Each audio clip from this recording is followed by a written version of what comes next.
नमस्कार. सिराज शिकलगार यांनी गझल लिहिलेली आहे, ती मी सादर करण्याचा प्रयत्न करतो. किती बेगडी अमरत्वाचा विलास आहे, किती बेगडी अमरत्वाचा विलास आहे.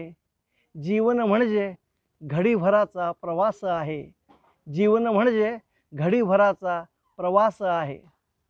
भोग आणखी उपभोगाने वह्या माखल्या, भोग आणखी उपभोगाने वह्या माखल्या. हरेक सदरी सुखदुःखाचा समास आहे, हरेक सदरी सुखदुःखाचा समास आहे. भोग आणखी उपभोगाने वह्या माखल्या, हरेक सदरी सुखदुःखाचा समास आहे. पळापळाला रूप बदलते दुनियादारी, पळापळाला रूप बदलते दुनियादारी. हर्ष सकाळी आणि दुपारी उदास आहे, हर्ष सकाळी आणि दुपारी उदास आहे. पळापळाला रूप बदलते दुनियादारी, हर्ष सकाळी आणि दुपारी उदास आहे. अहमपणाचे गळू कापतो खरा शहाणा. किती सुंदर लिहिलंय बघा. अहमपणाचे गळू कापतो खरा शहाणा. विनम्रता तर व्यक्तित्वाचा विकास आहे, विनम्रता तर व्यक्तित्वाचा विकास आहे.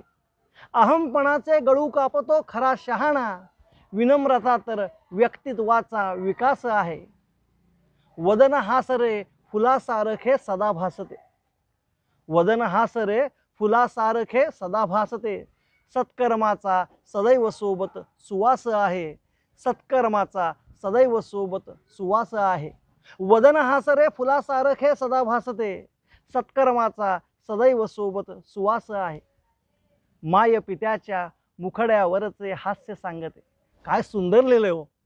माय पित्याच्या मुखड्यावरचे हास्य सांगते.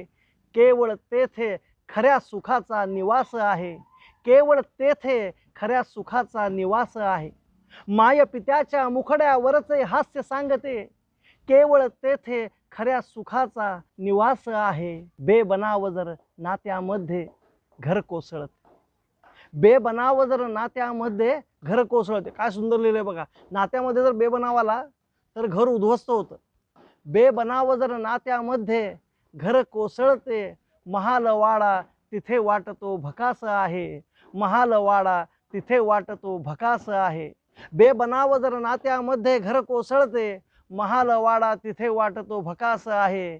किती वेगळी अमरत्वाचा विलास आहे, किती वेगळी अमरत्वाचा विलास आहे.